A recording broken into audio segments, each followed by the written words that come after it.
The third leg of intermediation, obviously, is very important, is fund management.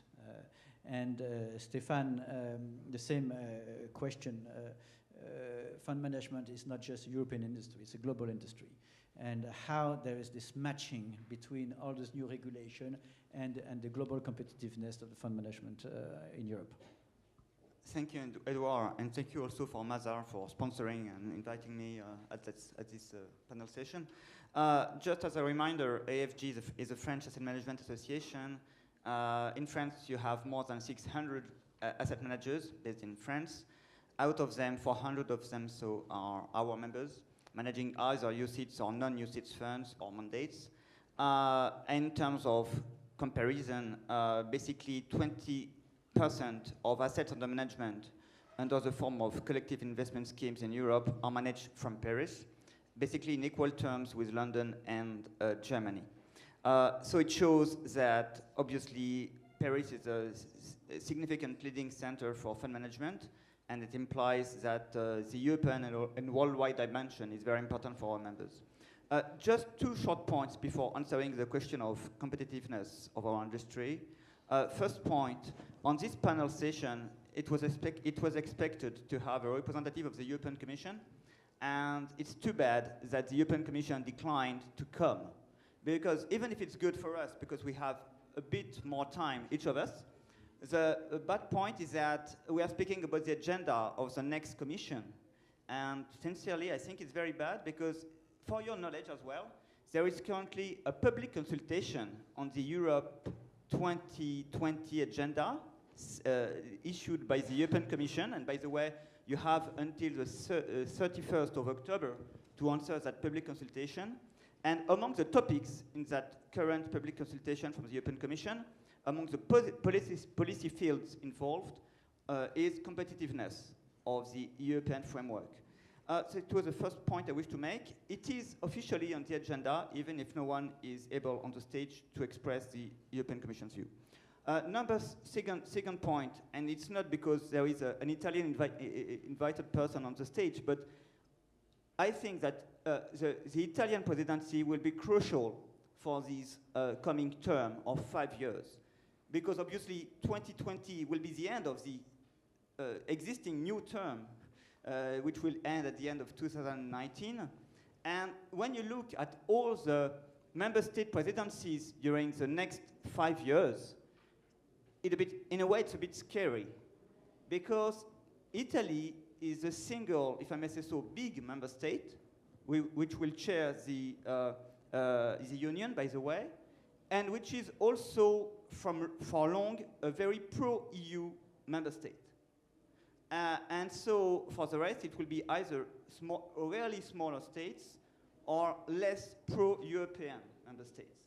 So I think that the next 6 months will be really crucial to build, from now, the delivery as far as possible of the whole 5-year agenda ahead of us. Especially also because in the European Parliament, by the way, from the left-wing side, Italy is now the first, to my knowledge, the first leading socialist party, so it will also reinforce in a way the weight of Italy in the European Parliament, especially facing Germany. So now coming back to the EU competitiveness vis-à-vis the rest of the world. Why I think and why AFG thinks it's important. By the way, we have, as the Fédération Bancaire Française, set up our own roadmap for the next 5 years.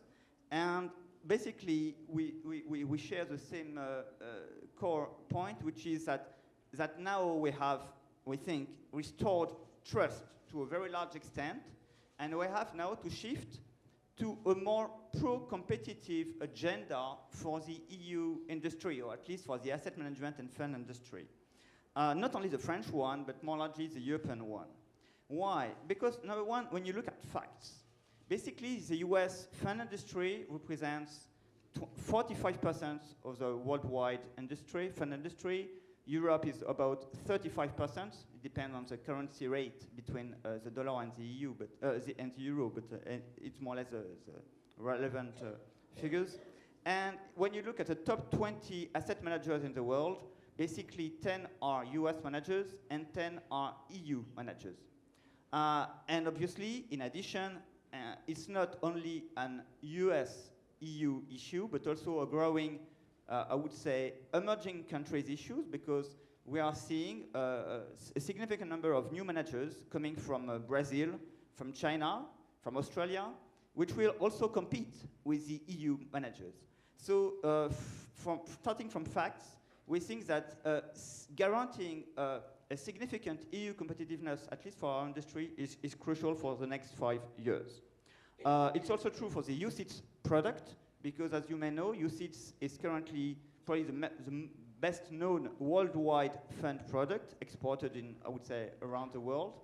And we have also to keep that, I would say, advantage, product advantage.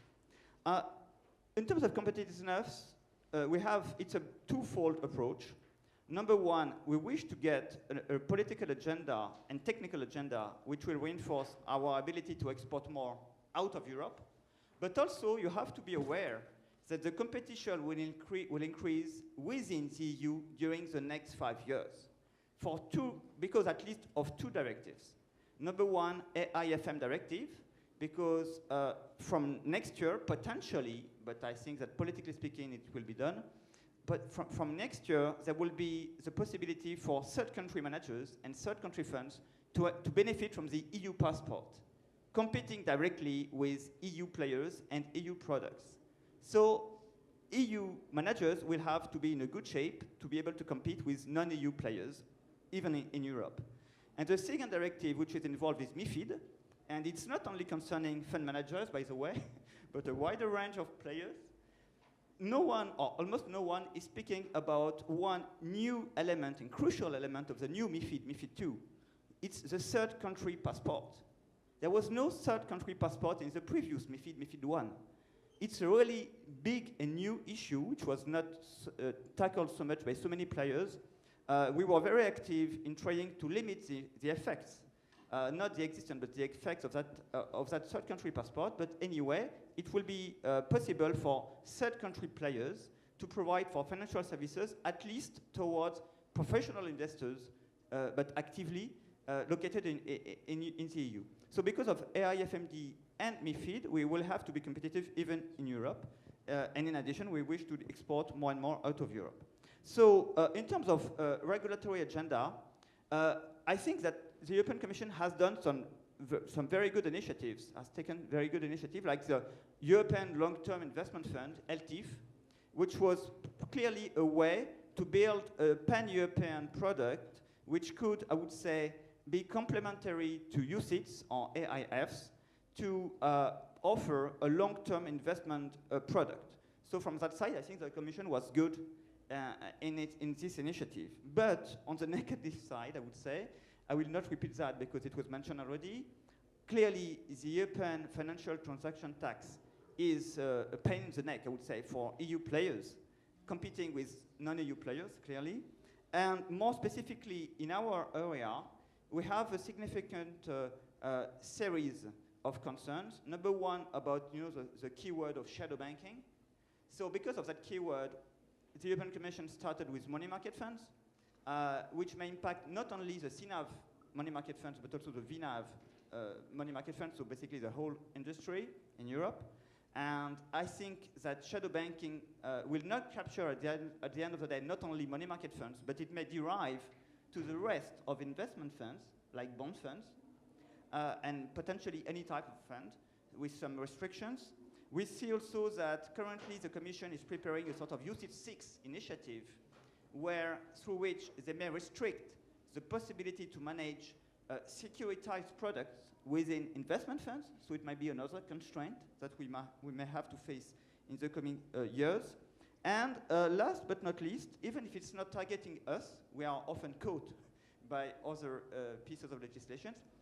Regarding securities financing transactions, there might be some requirements of reporting, including for fund managers, which are already to cope with AIFM reporting and also UCITS reporting. So it will be another new layer of cost, in fact, for asset managers. And even about the initiative on the so-called structural banking reform, it may impact our industry because it may constraint the possibility for banks to invest in investment funds, especially alternative investment funds, but defined very broadly. So for all this series of current initiatives, but they will deliver their outcome during the next 5 years, we are a bit, well, more than a bit, we are really concerned about that series of initiatives. So at least we would like the Commission to take into account, at least for the moment, and for the next 5 years, the competitiveness of our industry in their new initiatives, if they wish to launch that. Last point, I mainly mentioned regulation. The issue of the EU agenda is not only on regulation, it's also on trade. AFG is involved in the trade negotiations through the so-called TTIP, US-EU trade negotiation. We have had many discussions with the European Commission of DG trade and not DG internal market on that side. It's the other face of the coin. One face of the coin is on regulation, the other one is on trade. Obviously, we think that if more and more EU regulations are opening the EU market to third country players, the reverse should be true. And we think that trade negotiations, from that perspective, are crucial. We are asking to introduce, in the scope of TTIP, the area of financial services. Until now, the EU authorities, not the EU, the US authorities, until now the US authorities have refused this inclusion. We think it's crucial, and we are doing the same with the TISA negotiation, which is involving a series of more than 10 third countries. And we think in both cases that including at least asset management in the trade negotiations are crucial to be even more competitive.